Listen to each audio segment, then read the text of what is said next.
So this is chapter 10, section 2, number 31. We want the power series for this.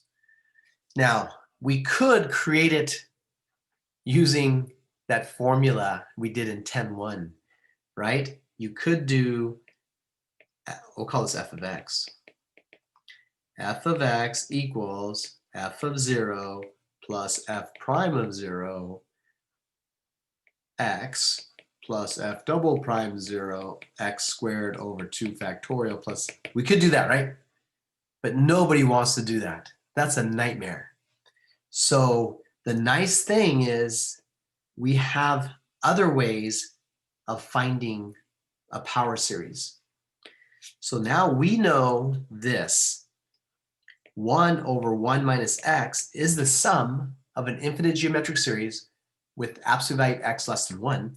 So that's 1 plus x squared plus dot dot dot plus x to the n plus dot dot dot, which is the sum from k equals 0 to n, or infinity actually, x to the k, as long as the absolute value of x is less than 1.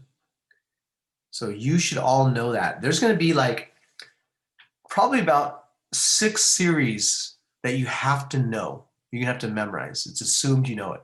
Sine, cosine. I probably will make a video for you tonight. Sine, cosine, 1 over 1 minus x, e to the x, and maybe 1 or 2 more. And you'll just have that memorized. Commonly on an AP test, they're just going to assume you know the series for sine of x. Now you could create it by using that formula for a Taylor series, but you don't want to do that. You just want to have it memorized for time reasons. So you ask yourself, how do I get this if I have that? Well, this is one of the rules. You are allowed to multiply your function by a power of x. So I'm going to multiply this by x cubed. And the question is, what is the Taylor series or a power series for a function if I multiply by x cubed? And the rule is, you just multiply everything by x cubed. That's one of the rules that you learned. And so what are we going to get?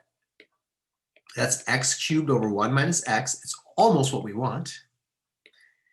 Equals x cubed plus x to the 4th plus x to the 5th plus dot dot dot. The general term is x to the n plus 3 plus dot dot dot. I'm going to move that. Try that again. I'm going to move that. There we go.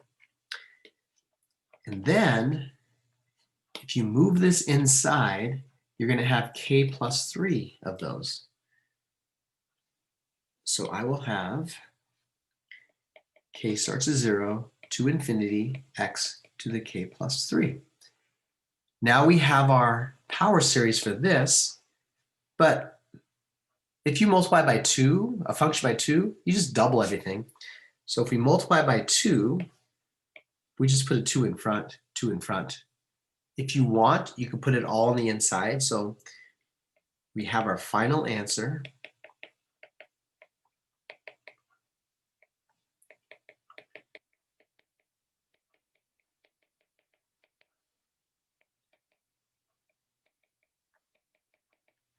Which is 2x to the k plus 3, k from 0 to infinity. So that's how you create a power series using one you already know.